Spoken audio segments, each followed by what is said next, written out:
ನಮಸ್ಕಾರ, good morning. 30 ನಿಮಿಷ 30 ಸುದ್ದಿಗೆ ಸ್ವಾಗತ. ನಾನು ಪೃಥ್ವಿರಾಜ್ ಹಾರ್ನಳ್ಳಿ. 30 ನಿಮಿಷ 30 ಸುದ್ದಿಯಲ್ಲಿ ರಾಜ್ಯ, ದೇಶ, ವಿದೇಶದಲ್ಲಿ ಆಗಿರುವಂತಹ ಪ್ರಮುಖ ಬೆಳವಣಿಗೆಗಳ ಸುದ್ದಿಗಳನ್ನು ಒಂದೊಂದಾಗಿ ನಿಮ್ಮ ಮುಂದೆ ಇಡ್ತಾ ಹೋಗ್ತೀನಿ, ನೋಡ್ತಾ ಹೋಗೋಣ. ಮೈಸೂರಿನ ಚಾಮುಂಡಿ ಬೆಟ್ಟದ ತಪ್ಪಲಿನಲ್ಲಿ ವಿದ್ಯಾರ್ಥಿನಿ ಮೇಲೆ ಗ್ಯಾಂಗ್ ರೇಪ್ ನಡೆದಿದೆ. ಹೆಲಿಪ್ಯಾಡ್ ಬಳಿ ಇರುವಂತಹ ವಾಟರ್ ಟ್ಯಾಂಕ್ನ ಗುಡ್ಡದ ಹಳ್ಳಿ ಬಳಿ ಈ ಒಂದು ಘಟನೆ ನಡೆದಿರುವಂಥದ್ದು. ಮಹಾರಾಷ್ಟ್ರ ಮೂಲದ ಯುವತಿ ಮೈಸೂರಿನಲ್ಲಿ MBA ವ್ಯಾಸಂಗವನ್ನು ಮಾಡ್ತಾ ಇದ್ಲು. ನಿನ್ನೆ ಸಂಜೆ ಸ್ನೇಹಿತನ ಜೊತೆ ಕುಳಿತಿದ್ದಂಥ ಸಂದರ್ಭದಲ್ಲಿ ಸುಮಾರು 5 ಜನ ದುಷ್ಕರ್ಮಿಗಳು ಬಂದು ಅತ್ಯಾಚಾರವೆಸಗಿದ್ದಾರೆ. ಮೈಸೂರಿನ ಖಾಸಗಿ ಆಸ್ಪತ್ರೆಯಲ್ಲಿ ಸಂತ್ರಸ್ತೆಗೆ ಚಿಕಿತ್ಸೆಯನ್ನು ಕೊಡಿಸಲಾಗ್ತಾ ಇದೆ. ಮೈಸೂರಿನಲ್ಲಿನ ಗ್ಯಾಂಗ್ ರೇಪ್ ಬಗ್ಗೆ ಪ್ರತಿಕ್ರಿಯಿಸಿದಂಥ ಗೃಹ ಸಚಿವ ಆರಗ ಜ್ಞಾನೇಂದ್ರ, ಮೈಸೂರು ತುಂಬಾ ಶಾಂತ ಇರುವಂತ ಜಾಗ, ಜನ ನೆಮ್ಮದಿಯಿಂದ ಬದುಕ್ತಾ ಇದ್ದಾರೆ. ಆದರೆ ಇದೊಂದು ಘಟನೆ ನೋವನ್ನ ತಂದಿದೆ. ತಪ್ಪಿತಸ್ಥರ ವಿರುದ್ಧ ಸೂಕ್ತ ಕ್ರಮ ಕೈಗೊಳ್ತೇವೆ ಅಂತ ಹೇಳಿದ್ದಾರೆ. ಇನ್ನು ಆರೋಪಿಗಳನ್ನ ಬಂಧಿಸಿ ಕಠಿಣ ಕ್ರಮ ಕೈಗೊಳ್ಳಲಿಕ್ಕೆ CM ಸೂಚನೆಯನ್ನ ಕೊಟ್ಟಿದ್ದಾರೆ ಅಂತ ಹೇಳಿದರು.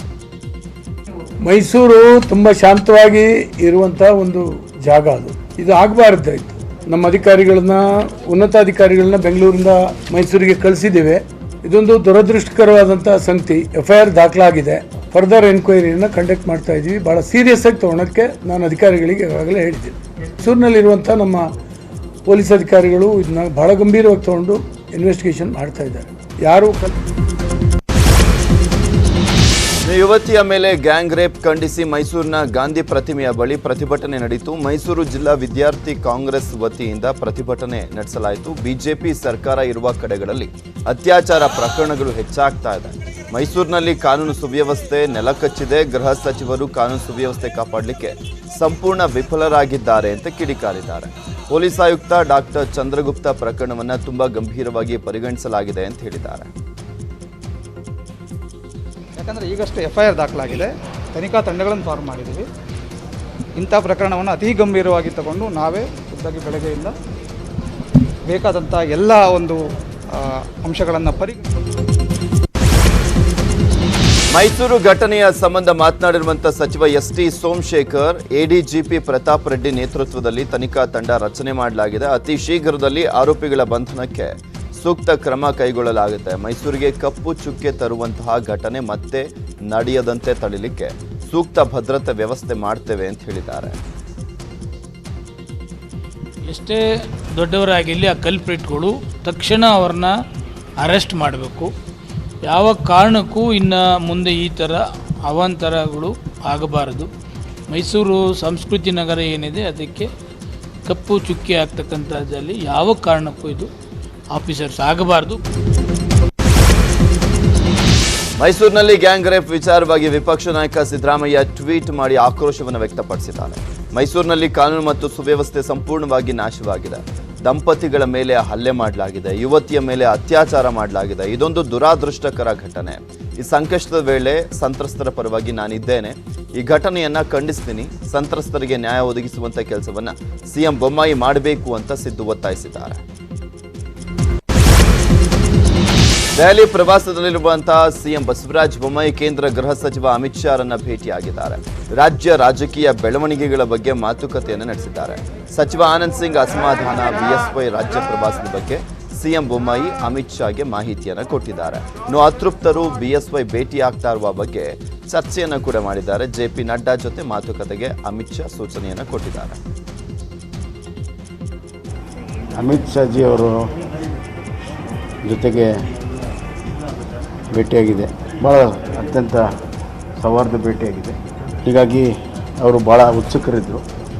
ಯಾವ ರೀತಿ ಹೊಸ ಸರ್ಕಾರ ನಡೀತಾ ಇದೆ, ಗವರ್ನೆನ್ಸ್ ಯಾವ ರೀತಿ ಇದೆ, ಏನು ಪ್ರೋಗ್ರಾಮ್ಸ್ ಮಾಡ್ತಾಯಿದ್ದೀವಿ ಅನ್ನುವಂಥ ಎಲ್ಲ ವಿಚಾರಗಳನ್ನು ಹಂಚ್ಕೊಂಡಿದ್ದರು. ಅತ್ಯಂತ ಸೌಹಾರ್ದ ಭೇಟಿಯಾಗಿದೆ. ಇನ್ನು ಮಿಕ್ಕಿದ್ವೆಲ್ಲ ಕೆಲವು ಪಕ್ಷ ರಾಜಕೀಯ ವಿಚಾರಗಳನ್ನು ನಡ್ಡಾಜಿಯವರ ಹತ್ರ ಮೊದಲು ಮಾತಾಡಿ ಅನ್ನುವಂಥ ಮಾತನ್ನು ಅವ್ರು ಹೇಳಿದ್ದಾರೆ. ಮತ್ತು 2ನೇ ತಾರೀಕು ಅವ್ರು ಬರ್ತಾ ಇದ್ದಾರೆ ಹುಬ್ಬಳ್ಳಿಗೆ, ಪ್ರಹ್ಲಾದ್ ಜೋಶಿ ಅವರು. ಆ ಸಂದರ್ಭದಲ್ಲಿ ಒಂದೆರಡು ಕಾರ್ಯಕ್ರಮಕ್ಕೆ ಬರಬೇಕು ಅಂತ ನಾನು ಆಮಂತ್ರಣ ಕೊಟ್ಟಿದ್ದೇನೆ, ಸರ್ಕಾರಿ ಕಾರ್ಯಕ್ರಮಕ್ಕೆ. ಅವರು ಕೂಡ ಒಪ್ಕೊಂಡಿದ್ದಾರೆ. ಹೋದ ತಕ್ಷಣವೇ ಕೆಲವು ಕಾರ್ಯಕ್ರಮಗಳನ್ನು ಸಿದ್ಧತೆ ಮಾಡಿ ಅವ್ರಿಗೆ ಇನ್ನು ಸಚಿವ ಸ್ಥಾನಕ್ಕಾಗಿ ರಮೇಶ್ ಜಾರಕಿಹೊಳಿ ಸರ್ಕಸ್ ನಡೆಸಿದ್ದಾರೆ. ದೆಹಲಿಯ ಕರ್ನಾಟಕ ಭವನದಲ್ಲಿ ಸಿಎಂ ಬೊಮ್ಮಾಯಿ ಅವರನ್ನ ಜಾರಕಿಹೊಳಿ ಬ್ರದರ್ಸ್ ಭೇಟಿಯಾಗಿದ್ದಾರೆ. ರಮೇಶ್ ಜಾರಕಿಹೊಳಿ ಹಾಗೂ ಶ್ರೀಮಂತ ಪಾಟೀಲ್ಗೆ ಸಚಿವ ಸ್ಥಾನ ನೀಡುವಂತೆ ಸಿಎಂ ಮೇಲೆ ಒತ್ತಡವನ್ನು ಹಾಕಿದ್ದಾರೆ. ದೆಹಲಿ ಪ್ರವಾಸದ ಬಗ್ಗೆ ಮಾತನಾಡಿದಂತ ಬಾಲಚಂದ್ರ ಜಾರಕಿಹೊಳಿ, ನಾವು ಬೇರೆ ಕೆಲಸಕ್ಕೆ ದೆಹಲಿಗೆ ಬಂದಿದ್ದೇವೆ. ಶ್ರೀಮಂತ್ ಪಾಟೀಲ್ಗೆ ಮಂತ್ರಿ ಸ್ಥಾನ ನೀಡಬೇಕು ಎನ್ನುವ ಬೇಡಿಕೆ ಇದೆ. ಹಿಂದೆನೇ ಈ ಬಗ್ಗೆ ಮನವಿಯನ್ನ ಮಾಡಿದ್ವಿ. ಈಗಲೂ ಸಿಎಂ ಭೇಟಿ ಮಾಡಿ ಮನವಿಯನ್ನ ಮಾಡಲಿದ್ದೇವೆ ಅಂತ ಹೇಳಿದ್ದಾರೆ. ರಮೇಶ್ ಜಾರಕಿಹೊಳಿ ಅವರಿಗೆ ಶ್ರೀಮಂತ್ ಪಾಟೀಲ್ ಮಿನಿಸ್ಟರ್ ಮಾಡಬೇಕಂತ ನಮ್ಗೆ ಬರ್ತಾ ಇದೆ. ಸೊ ಅದನ್ನು ನಾವು ಯಾವತ್ತೂ ಮಾಡ್ತಾ ಇದ್ದೀವಿ. ಯಾಕಂದ್ರೆ ಸರ್ಕಾರ ಮಾಡೋದ್ನಾಗ ಶ್ರೀಮಂತ್ ಪಾಟೀಲ್ರು, ರಮೇಶ್ ಜಾರಕಿಹೊಳಿ ಅವರು, ಮಹೇಶ್ ಕುಮಟಳ್ಳಿ ಪ್ರಮುಖ ಪಾತ್ರ ವಹಿಸಿದ್ರು. ಅದಕ್ಕೆ ಅವ್ರಿಗೆ ಸಚಿವ ಸ್ಥಾನ ಕೊಡಲೇಬೇಕಂತ ಹೇಳಿ ಅವ್ರದ್ದು ಒತ್ತಾಯ ಇದೆ. ಅವ್ರಿಗೂ ರಾಜ್ಯದಲ್ಲಿ ನಿನ್ನೆ 1224 ಜನರಿಗೆ ಕೊರೋನಾ ಪಾಸಿಟಿವ್ ವರದಿ ಬಂದಿದ್ದು 1668 ಜನ ಗುಣಮುಖರಾಗಿ ಡಿಸ್ಚಾರ್ಜ್ ಆಗಿದ್ದಾರೆ. ರಾಜ್ಯದಲ್ಲಿ 19,318 ಸಕ್ರಿಯ ಪ್ರಕರಣಗಳಿದ್ದಾವೆ. ನಿನ್ನೆ 22 ಜನ ಸೋಂಕಿತರು ಸಾವನ್ನಪ್ಪಿದ್ದಾರೆ. ಪಾಸಿಟಿವಿಟಿ ದರ 0.62%. ಬೆಂಗಳೂರಿನಲ್ಲಿ 309 ಜನರಿಗೆ ಸೋಂಕು ತಗುಲಿದ್ದು 657 ಜನ ಗುಣಮುಖರಾಗಿ ಡಿಸ್ಚಾರ್ಜ್ ಆಗಿದ್ದಾರೆ. 3 ಜನ ಮೃತಪಟ್ಟಿದ್ದಾರೆ. 7,231 ಸಕ್ರಿಯ ಪ್ರಕರಣಗಳಿದ್ದಾವೆ. ಕೇರಳದಲ್ಲಿ ಮತ್ತೆ ಕೊರೋನಾ ಸೋಂಕಿನ ಆರ್ಭಟ ಜೋರಾಗ್ತಾ ಇದೆ. ಓಣಂ ಹಬ್ಬದ ನಂತರ ಸೋಂಕಿನ ಪ್ರಮಾಣ ದ್ವಿಗುಣವಾಗಿದೆ. ಕೇರಳದಲ್ಲಿ ನಿನ್ನೆ ಒಂದೇ ದಿನ 31,445 ಕೇಸ್ಗಳು ದೃಢಪಟ್ಟಿದ್ದಾವೆ. 24 ಗಂಟೆಯಲ್ಲಿ 215 ಮಂದಿ ಸಾವನ್ನಪ್ಪಿದ್ದಾರೆ. ಆಗಸ್ಟ್ ತಿಂಗಳಲ್ಲಿ ಇದೇ ಮೊದಲ ಬಾರಿ ಸೋಂಕಿನ ಪ್ರಮಾಣ ಅಧಿಕವಾಗಿರುವಂಥದ್ದು. ಪಾಸಿಟಿವಿಟಿ ದರ 19.3 ಇದ್ದು ಸಾವಿನ ಪ್ರಮಾಣವೂ ಕೂಡ ಅಧಿಕವಾಗ್ತಾ ಇದೆ. 20,271 ಮಂದಿ ಗುಣಮುಖರಾಗಿದ್ದಾರೆ. ರಾಜ್ಯದಲ್ಲಿ ಕೋವಿಡ್ ಟೆಸ್ಟ್ಗೆ ಆರೋಗ್ಯ ಇಲಾಖೆ ನಿಯಮವನ್ನು ರೂಪಿಸಿದೆ. ಜಿಲ್ಲಾವಾರು ಟಾರ್ಗೆಟ್ 1,75,000ಕ್ಕೆ ಏರಿಸಲಿಕ್ಕೆ ಶಿಫಾರಸನ್ನು ಮಾಡಿದೆ. ಅಲ್ಲದೆ 30% ರ್ಯಾಪಿಡ್ ಟೆಸ್ಟ್ ಅನ್ನು ಮಾಡಬೇಕು, 70% RT-PCR ಪರೀಕ್ಷೆಯನ್ನು ಮಾಡುವಂತೆ ಸೂಚನೆಯನ್ನ ನೀಡಿದೆ. ಇನ್ನು ಮುಂದೆ ಬೆಂಗಳೂರಲ್ಲಿ ಬಸ್ನಲ್ಲೂ ಕೂಡ ಕೋವಿಡ್ ವ್ಯಾಕ್ಸಿನ್ ಸಿಗಲಿದೆ. ವ್ಯಾಕ್ಸಿನೇಷನ್ ಆನ್ ವೀಲ್ಸ್ ಯೋಜನೆಗೆ ಸಿಎಂ ಬಸವರಾಜ ಬೊಮ್ಮಾಯಿ ಚಾಲನೆಯನ್ನ ನೀಡಿದ್ರು. ಚಕ್ರಗಳ ಮೇಲೆ ಲಸಿಕೆ ಎಂಬ ಕಾನ್ಸೆಪ್ಟ್ನಲ್ಲಿ ವೋಲ್ವೋ ಬಸ್ ಸಂಚರಿಸಲಿದೆ. ನಾರಾಯಣ ಹೆಲ್ತ್ ಸಿಟಿ ಗ್ರೂಪ್ನಿಂದ ಈ ಒಂದು ವ್ಯಾಕ್ಸಿನ್ ವೋಲ್ವೋ ಬಸ್ ಕಾರ್ಯಾರಂಭಿಸ್ತಾ ಇದೆ. ಈ ಬಸ್ ಮೂಲಕ 10,000 ಜನರಿಗೆ ಲಸಿಕೆ ಹಾಕುವಂತ ಗುರಿ ಹೊಂದಲಾಗಿದೆ. ಕೊರೋನಾ ನಿಯಂತ್ರಣಕ್ಕೆ ದೇಶದಾದ್ಯಂತ ನಡೀತಾ ಇರುವಂತಹ ಲಸಿಕಾ ಅಭಿಯಾನದಲ್ಲಿ ಈವರೆಗೂ ದೆಹಲಿ ಹೊರತುಪಡಿಸಿ ಬೆಂಗಳೂರು ನಗರ ಜಿಲ್ಲೆಯಲ್ಲಿ ಬರೋಬ್ಬರಿ 1 ಕೋಟಿ ಡೋಸ್ ಲಸಿಕೆ ನೀಡಲಾಗಿದೆ. ಬೆಂಗಳೂರು ನಗರ ಜಿಲ್ಲಾಡಳಿತದ ವ್ಯಾಪ್ತಿಯ 5 ತಾಲೂಕುಗಳು ಮತ್ತು ಬಿಬಿಎಂಪಿಯ 198 ವಾರ್ಡ್ಗಳಲ್ಲಿ ಅಭಿಯಾನ ನಡೀತಾ ಇದೆ. ನಿನ್ನೆ ಸಂಜೆ 5 ಗಂಟೆವರೆಗೂ 1,34,598 ಡೋಸ್ ಲಸಿಕೆ ನೀಡಲಾಗಿದೆ. ಈ ಮೂಲಕ ದೆಹಲಿ ನಂತರ ಕೋಟಿ ಡೋಸ್ ನೀಡಿದಂಥ 2ನೇ ನಗರವೆಂಬ ಹೆಗ್ಗಳಿಕೆಗೆ ಬೆಂಗಳೂರು ಪಾತ್ರವಾಗಿದೆ. ಕೊರೋನಾ ನಡುವೆ 9ರಿಂದ 12ನೇ ತರಗತಿಯವರೆಗೂ ಶಾಲಾ ಕಾಲೇಜು ಓಪನ್ ಆಗಿದೆ. ಈ ಬೆನ್ನಲ್ಲೇ ಶಿಕ್ಷಣ ಇಲಾಖೆಗೆ ಟೆನ್ಷನ್ ಸಹಜವಾಗಿ ಇರುವಂಥದ್ದು. ಅಕ್ಟೋಬರ್ನಲ್ಲಿ 3ನೇ ಅಲೆ ಅಪ್ಪಳಿಸುತ್ತೆ ಅಂತ ತಜ್ಞರು ಎಚ್ಚರಿಕೆಯನ್ನು ನೀಡಿದ್ದಾರೆ. ರಾಷ್ಟ್ರೀಯ ವಿಪತ್ತು ನಿರ್ವಹಣಾ ಸಂಸ್ಥೆಯಿಂದ ಕೇಂದ್ರಕ್ಕೆ ವರದಿ ಸಲ್ಲಿಕೆಯಾಗಿದೆ. ಹೀಗಾಗಿ ಸದ್ಯಕ್ಕೆ 1ರಿಂದ 8ನೇ ತರಗತಿಯವರೆಗೂ ಶಾಲೆ ಓಪನ್ ಮಾಡಬೇಕು ಬೇಡವೋ ಅನ್ನುವಂಥ ಗೊಂದಲ ಶುರುವಾಗಿದೆ. ಕೊರೋನಾ 3ನೇ ಅಲೆ ಭಯದ ನಡುವೆಯೂ ಕೂಡ ರಾಯಚೂರು ಶಾಲೆಗಳಲ್ಲಿ ಕೊರೋನಾ ರೂಲ್ಸ್ ಬ್ರೇಕ್ ಆಗಿದೆ. ಕೋವಿಡ್ ನಿಯಮಗಳನ್ನ ಸರ್ಕಾರಿ ಪ್ರೌಢಶಾಲೆಗಳು ಗಾಳಿಗೆ ತೂರ್ತಾ ಇದ್ದಾವೆ. ತರಗತಿ ಆರಂಭಕ್ಕೂ ಮುಂಚೆ ಅನುಸರಿಸಬೇಕಾದಂಥ ಯಾವ ಕ್ರಮಗಳನ್ನು ಕೂಡ ಅನುಸರಿಸ್ತಾ ಇಲ್ಲ. ಮಾನ್ವಿ ತಾಲೂಕಿನ ಗೋರ್ಕಲ್ ಗ್ರಾಮದಲ್ಲಿನ ಪ್ರೌಢಶಾಲೆಯಲ್ಲಿ ಶಾಲೆಯ ಕೊಠಡಿಗಳಲ್ಲಿ ಸ್ವಚ್ಛತೆ ಇಲ್ಲ, ಸ್ಯಾನಿಟೈಸೂ ಕೂಡ ಮಾಡಿಲ್ಲ. ಒಂದು ಕೊಠಡಿಯಲ್ಲಿ 40ಕ್ಕೂ ಹೆಚ್ಚು ಮಕ್ಕಳನ್ನು ಕೂರಿಸಿ ಪಾಠವನ್ನು ಮಾಡಲಾಗ್ತಾ ಇದೆ. ಹಾವೇರಿ ಜಿಲ್ಲೆಯ ರಾಣೆಬೆನ್ನೂರಿನಲ್ಲಿ ಶಾಸಕರೇ ಕೊರೋನಾ ರೂಲ್ಸ್ ಬ್ರೇಕ್ ಮಾಡಿದ್ದಾರೆ. ನಗರದ ಸಿದ್ದೇಶ್ವರ ಸಮುದಾಯ ಭವನದಲ್ಲಿ ಜನ್ಮದಿನದ ಪ್ರಯುಕ್ತ ಸನ್ಮಾನ ಸಮಾರಂಭ ಆಯೋಜನೆ ಮಾಡಲಾಗಿದೆ. ಇದು ಬೇಕಿತ್ತ ಅವರಿಗೆ? ಹುಟ್ಟುಹಬ್ಬದ ದಿನ ಈ ರೀತಿಯಾಗಿ ವಿಜೃಂಭಣೆಯಿಂದ ಆಚರಿಸೋದು, ಮಾಸ್ಕ್ ಅನ್ನು ಧರಿಸದೆ ದೈಹಿಕ ಅಂತರವೂ ಕೂಡ ಕಾಪಾಡಿಕೊಳ್ಳದೆ ಕಾರ್ಯಕ್ರಮದಲ್ಲಿ ಸಾವಿರಾರು ಜನರನ್ನ ಸೇರಿಸಲಾಗಿದೆ. ಸಾರ್ವಜನಿಕವಾಗಿ ಗಣೇಶ ಹಬ್ಬ ಆಚರಣೆಗೆ ಅವಕಾಶ ವಿಚಾರವಾಗಿ ಮಾತನಾಡಿರುವಂಥ ಗೃಹ ಸಚಿವ ಆರಗ ಜ್ಞಾನೇಂದ್ರ, ಕೋವಿಡ್ 3ನೇ ಅಲೆ ಬರ್ತಿದೆ ಅಂತ ತಜ್ಞರು ಹೇಳಿದ್ದಾರೆ.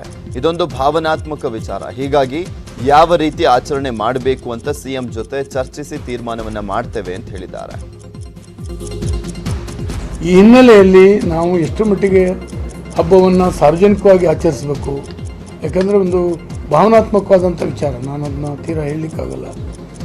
ಆದರೆ ಎಷ್ಟು ಮಟ್ಟಿಗೆ ಆಚರಿಸ್ಬೇಕು, ಹೇಗೆ ಆಚರಿಸ್ಬೇಕು ಅನ್ನೋದ್ರ ಬಗ್ಗೆ ಈಗಾಗಲೇ CM ಅವರು ಸ್ಟೇಟ್ಮೆಂಟ್ ಮಾಡಿದ್ದಾರೆ ನಿಮ್ಮ ಎದುರುಗಡೆ. ಅವ್ರ ಜೊತೆಗೆ ಕೂತ್ಕೊಂಡು ಸಮಾಲೋಚನೆ ಮಾಡಿ ಅದೊಂದು ಸೂತ್ರ ರಚನೆ ಮಾಡ್ತೀವಿ ಸರ್. ಅದೇ ಮನೆಯಲ್ಲಿ ಮಾಡಲಿಕ್ಕೆ ಏನೂ ತೊಂದರೆ ಇಲ್ಲ, ಗಣಪತಿ ಸೈಜಿಂದ ಇರಬೇಕು, ಹೀಗೆಲ್ಲ ಕೆಲವು ರಿಸ್ಟ್ರಿಕ್ಷನ್ಸ್ ಕಳೆದ ವರ್ಷ ಇದೆಯಾ, ಅದೇ ಇದೆ ಈಗ.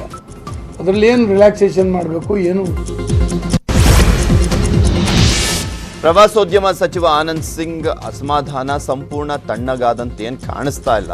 ಆದರೆ ಪರಿಸರ ಇಲಾಖೆ ಅಧಿಕಾರಿಗಳ ಜೊತೆ ಮಾಲಿನ್ಯ ನಿಯಂತ್ರಣ ಮಂಡಳಿಯಲ್ಲಿ ಸಭೆಯನ್ನು ನಡೆಸಿದ್ದಾರೆ. ಮಾಲಿನ್ಯದ ವಿರುದ್ಧ ಸಮರ ಸಾರುವಂತೆ ಸೂಚನೆಯನ್ನು ನೀಡಿದ್ದಾರೆ. ಗಣೇಶ ಹಬ್ಬ ಆಚರಣೆಗೆ ವಿನೂತನ ಪ್ರಯತ್ನವನ್ನು ನಡೆಸಲಿದ್ದು 10 ಲಕ್ಷ ಅರಿಶಿನ ಗಣೇಶ ಮೂರ್ತಿ ರಚನೆಗೆ ಅನುಮತಿಯನ್ನು ನೀಡಿದ್ದಾರೆ.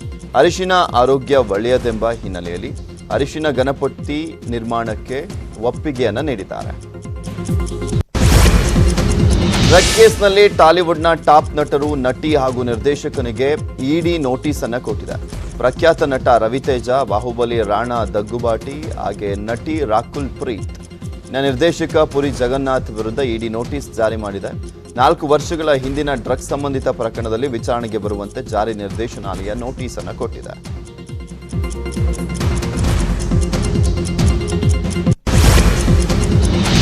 ಗದಗದಲ್ಲಿ ಆಟೋ ಚಾಲಕರೊಬ್ಬರು ಪ್ರಾಮಾಣಿಕತೆ ಮೆರೆದಿದ್ದಾರೆ. ಪ್ರಯಾಣಿಕರೊಬ್ಬರು ಆಟೋದಲ್ಲಿ 8 ತೊಲೆ ಬಂಗಾರ ಬಿಟ್ಟು ಹೋಗಿದ್ದಾರೆ.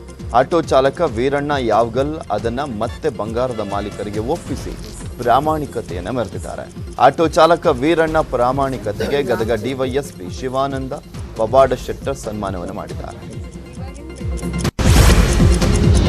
ಪಂಚಮಸಾಲಿ ಸಮುದಾಯಕ್ಕೆ 2A ಮೀಸಲಾತಿ ನೀಡುವ ವಿಚಾರವಾಗಿ ಮತ್ತೆ ಸಮುದಾಯದ ಸ್ವಾಮೀಜಿಗಳ ಕೂಗು ಕೇಳಿ ಬರ್ತಾ ಇದೆ. ಬಸವ ಜಯ ಮೃತ್ಯುಂಜಯ ಶ್ರೀ ನೇತೃತ್ವದಲ್ಲಿ ಮತ್ತೆ ಹೋರಾಟ ನಡೆಯಲಿದೆ.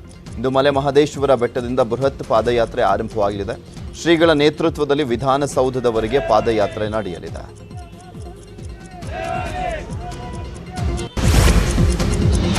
ಉಳಿದ 10 ಸುದ್ದಿಯನ್ನು ನೋಡೋಣ. ಆದರೆ ಅದಕ್ಕೂ ಮುಂಚೆ ಒಂದು ಸ್ಮಾಲ್ ಬ್ರೇಕ್ ಹೋಗ್ಲಿಕ್ಕೂ ಮುನ್ನ ನಿಮ್ಮ ಗಮನಕ್ಕೆ, ದೇಶದ ಎಲ್ಲರಿಗೂ ಕೂಡ ಕೊರೋನಾ ವ್ಯಾಕ್ಸಿನ್ ಸಿಗಬೇಕೆಂಬುದು ನೆಟ್ವರ್ಕ್ 18ನ ಆಶಯ.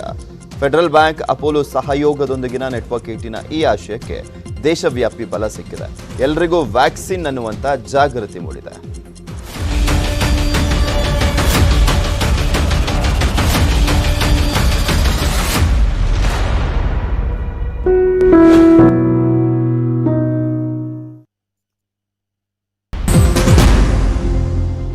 Welcome back. ಉಳಿದ ಸುದ್ದಿಗಳನ್ನು ಒಂದೊಂದಾಗಿ ನೋಡ್ತಾ ಹೋಗೋಣ. ಬೆಂಗಳೂರಿನಲ್ಲಿ ಇತ್ತೀಚೆಗೆ ಟೋಯಿಂಗ್ ಸಿಬ್ಬಂದಿ ಮೇಲೆ ಹಲ್ಲೆ ಪ್ರಕರಣಗಳು ಹೆಚ್ಚಾಗ್ತಾ ಇದ್ದಾವೆ. ಹೀಗಾಗಿ ಸಂಚಾರಿ ಪೊಲೀಸರು ಖಡಕ್ ರೂಲ್ಸ್ ಅನ್ನು ಜಾರಿಗೆ ತರ್ತಿದ್ದಾರೆ. ಇನ್ನು ಮುಂದೆ ಟೋಯಿಂಗ್ ಸಿಬ್ಬಂದಿ ಮೇಲೆ ಹಲ್ಲೆ ಮಾಡೋರನ್ನ ರೌಡಿ ಪಟ್ಟೆಗೆ ಸೇರಿಸಲಾಗುತ್ತೆ ಅಂತ ವಾರ್ನ್ ಮಾಡಿದ್ದಾರೆ. ಯಲಹಂಕದಲ್ಲಿ ಕಳೆದ ತಿಂಗಳ 28ರಂದು ಟೋಯಿಂಗ್ ಸಿಬ್ಬಂದಿ ಮೇಲೆ ಹಲ್ಲೆಯನ್ನು ಮಾಡಲಾಗಿತ್ತು.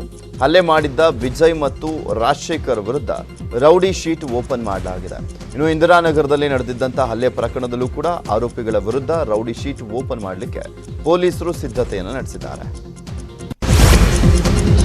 ಕೋಲಾರ ನಗರದ ಬಾಲಾಜಿ ರೈಸ್ ಮಿಲ್ ಮೇಲೆ ಅಧಿಕಾರಿಗಳು ದಾಳಿಯನ್ನು ನಡೆಸಿದ್ದಾರೆ. ಆಹಾರ ಇಲಾಖೆ ಡಿಡಿ ಸೋಮಶೇಖರಪ್ಪ ನೇತೃತ್ವದಲ್ಲಿ ಅಕ್ರಮವಾಗಿ ಪಡಿತರ ಅಕ್ಕಿ ದಾಸ್ತಾನು ಮಾಡಿದಂಥ ಗೋಡೌನ್ ಮೇಲೆ ದಾಳಿಯನ್ನು ಮಾಡಲಾಗಿದೆ. ಸ್ಥಳಕ್ಕೆ ಜಿಲ್ಲಾಧಿಕಾರಿ ಆರ್ ಸೆಲ್ವಮಣಿ ಭೇಟಿಯನ್ನು ನೀಡಿ ಪರಿಶೀಲನೆಯನ್ನು ಮಾಡಿದ್ದಾರೆ. ಸರ್ಕಾರಿ ಪಡಿತರ ಅಕ್ಕಿಯನ್ನು ಪಾಲಿಶ್ ಮಾಡಿ ಖಾಸಗಿ ಚೀಲಗಳಿಗೆ ತುಂಬಿಸ್ತಾ ಇದ್ದಂಥ ದೂರಿನಡಿ ದಾಳಿಯನ್ನು ಮಾಡಲಾಗಿದೆ. ಬಾಲಾಜಿ ರೈಸ್ ಮಿಲ್ ಮಾಲೀಕ ವಂಶಿ ನಾಪತ್ತೆಯಾಗಿದ್ದಾನೆ.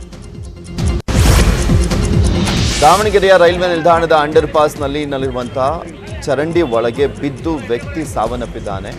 ಚರಂಡಿ ಸ್ವಚ್ಛ ಮಾಡಿ ಸರಿಯಾಗಿ ಮುಚ್ಚದ ಹಿನ್ನೆಲೆಯಲ್ಲಿ ಆಯತಪ್ಪಿ 40 ವರ್ಷದ ಅವರಗೆರೆಯ ನಾಗರಾಜ್ ಎಂಬಾತ ಚರಂಡಿ ಒಳಗೆ ಬಿದ್ದು ಸಾವನ್ನಪ್ಪಿದ್ದಾರೆ. ಪಾಲಿಕೆಯ ದಿವ್ಯ ನಿರ್ಲಕ್ಷ್ಯದಿಂದ ವ್ಯಕ್ತಿ ಸಾವನ್ನಪ್ಪಿದ್ದಾರೆ ಅಂತ ಸ್ಥಳೀಯರು ಕಿಡಿಕಾರಿದ್ದಾರೆ.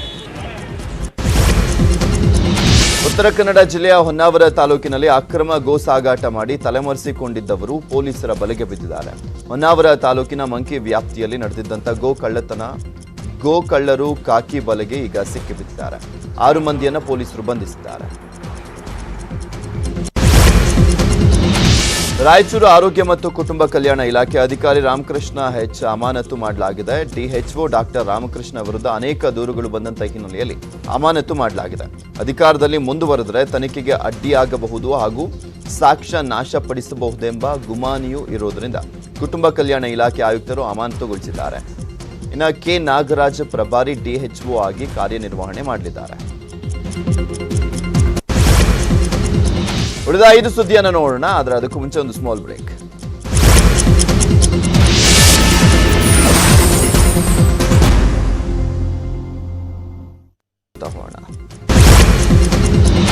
ಕಾಂಗ್ರೆಸ್ ಸರ್ಕಾರವು ಆಸ್ತಿ ನಗದೀಕರಣ ಮಾಡಿತ್ತು ಅಂತ ಕಾಂಗ್ರೆಸ್ ನಾಯಕ ರಾಹುಲ್ ಗಾಂಧಿಗೆ ಕೇಂದ್ರ ಸಚಿವೆ ನಿರ್ಮಲಾ ಸೀತಾರಾಮನ್ ತಿರುಗೇಟನ್ನು ನೀಡಿದ್ದಾರೆ.